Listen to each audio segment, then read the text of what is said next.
കഴിഞ്ഞ 3 വർഷമായി യുക്രൈനിൽ തുടരുന്ന സൈനിക സംഘർഷം ഏതാണ്ട് പര്യവസാനിക്കുകയാണ് എന്നാണ് വിവരം. സമാധാനത്തിന്റെ കാഹളം വൈകാതെ മുഴങ്ങുമെന്ന് കരുതാം.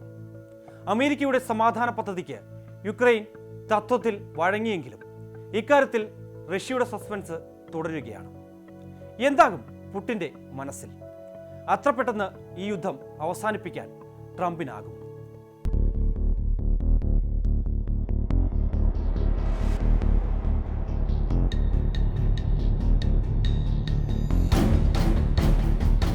റഷ്യ യുക്രൈൻ സംഘർഷം അവസാനിപ്പിക്കാനുള്ള അമേരിക്കയുടെ സമാധാന പദ്ധതിക്ക് യുക്രൈൻ തത്വത്തിൽ വഴങ്ങിയതോടെ ലോകം ഉറ്റുനോക്കുകയാണ്. അമേരിക്കൻ സമ്മർദ്ദത്തിന് വഴങ്ങിയെങ്കിലും യുക്രൈൻ ഈ തീരുമാനമെടുത്തത് വലിയ ആശങ്കകളോടെയാണ്. പക്ഷേ തന്ത്രപരമായ നീക്കങ്ങളിലൂടെയും അതീവ ജാഗ്രതയോടെയും റഷ്യ തങ്ങളുടെ നിലപാടിൽ സസ്പെൻസ് നിലനിർത്തുന്നു. ഇന്ത്യയുമായി ശക്തമായ ബന്ധം നിലനിർത്തുന്ന റഷ്യയുടെ നിലപാട് ആഗോള രാഷ്ട്രീയത്തിലും ഊർജ്ജ വിപണിയിലും നിർണായക സ്വാധീനം ചെലുത്തുന്ന ഘട്ടമാണിത്. യുദ്ധം അവസാനിപ്പിക്കുന്നത് സംബന്ധിച്ച എല്ലാ കാര്യങ്ങളിലും റഷ്യൻ പ്രസിഡന്റ് വ്ളാഡിമിർ പുടിൻ്റെതായിരിക്കും അവസാന വാക്ക് എന്ന് റഷ്യ വ്യക്തമാക്കിയിട്ടുണ്ട്. അമേരിക്കയുടെ സമാധാന പദ്ധതിയെക്കുറിച്ച് റഷ്യൻ ഭരണകൂടം ഇപ്പോഴും ഔദ്യോഗികമായി പ്രതികരിക്കാൻ തയ്യാറായിട്ടില്ല. അമേരിക്കയുടെ സമാധാന ശ്രമങ്ങളെ സ്വാഗതം ചെയ്യുന്നുണ്ടെങ്കിലും റഷ്യയുടെ ആവശ്യങ്ങളിൽ മേൽ ഇപ്പോഴും സമവായമായിട്ടില്ലെന്നാണ് വിവരം. ഇതെല്ലാം സൂചിപ്പിക്കുന്നത് റഷ്യ ഇപ്പോഴും വലിയ കരുതലോടെയാണ് ഈ നീക്കങ്ങളെ സമീപിക്കുന്നത് എന്നും തങ്ങളുടെ സുപ്രധാന ലക്ഷ്യങ്ങളിൽ വിട്ടുവീഴ്ച ചെയ്യാൻ തയ്യാറല്ല എന്നുമാണ്.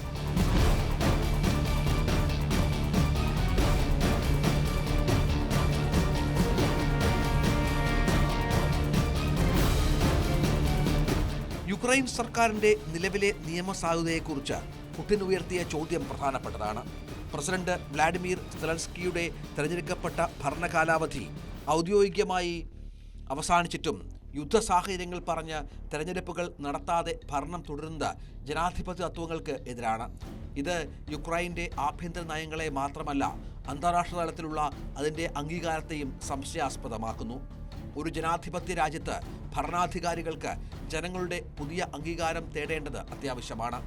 യുദ്ധത്തിൻ്റെ പേരിൽ ഇത് വൈകിപ്പിക്കുന്നത് യഥാർത്ഥത്തിൽ പൗരന്റെ പ്രാഥമിക അവകാശങ്ങളെ നിഷേധിക്കലാണ്. ഈ നിലപാട് അന്താരാഷ്ട്ര നിയമത്തിൻ്റെ വെളിച്ചത്തിൽ പരിഗണിക്കപ്പെടേണ്ടതാണ് എന്നാണ് പൊതുവെ ഉയർന്നു വരുന്ന ഒരു സംശയം. സമാധാന ചർച്ചകളിലേക്ക് മടങ്ങിയെത്തുന്നതിന് റഷ്യ മുന്നോട്ട് വച്ച കർശനമായ ഉപാധികൾ തികച്ചും ന്യായീകരിക്കാവുന്നതും റഷ്യയുടെ സുരക്ഷ ഉറപ്പാക്കുന്നതുമാണ്.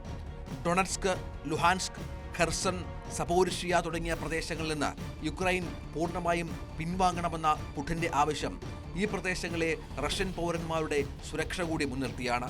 ഈ പ്രദേശങ്ങൾ നിലവിൽ റഷ്യയുടെ ഭരണഘടനയുടെ ഭാഗമായി മാറിയ സാഹചര്യത്തിൽ റഷ്യൻ സുരക്ഷാ മേഖലയെ സംരക്ഷിക്കുന്നതിനുള്ള അടിസ്ഥാന നിബന്ധനയാണിത്. ഈ ഭൂപ്രദേശപരമായ യാഥാർത്ഥ്യങ്ങൾ അംഗീകരിച്ചാൽ മാത്രമേ ശാശ്വതമായ ഒരു കരാറിന് സാധ്യതയുള്ളൂ. യുക്രൈൻ നാറ്റോയിൽ ചേരുന്നത് തടയുക എന്നതാണ് റഷ്യയുടെ പരമപ്രധാനമായ ലക്ഷ്യങ്ങളിലൊന്ന്. പാശ്ചാത്യ സൈനിക സഖ്യം കിഴക്കൻ യൂറോപ്പിലേക്കും റഷ്യയുടെ അതിർത്തികളിലേക്കും നിരന്തരം വികസിക്കുന്നത് അനുവദിക്കാൻ റഷ്യയ്ക്ക് കഴിയില്ല. അതേസമയം അൺരഞ്ജൻ നീക്കങ്ങൾ വേഗത്തിലാക്കാനുള്ള ശ്രമത്തിലുമാണ് അമേരിക്കൻ ഭരണകൂടം.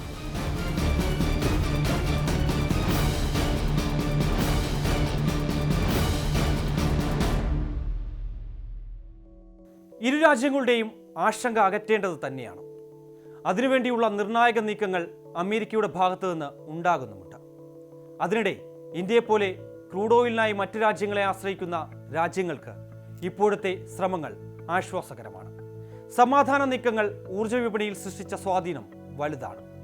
യുദ്ധം അവസാനിച്ചാൽ എണ്ണ വിതരണം സാധാരണ നിലയിലാകുമെന്ന പ്രതീക്ഷയിലാണ് ഈ രാജ്യങ്ങൾ.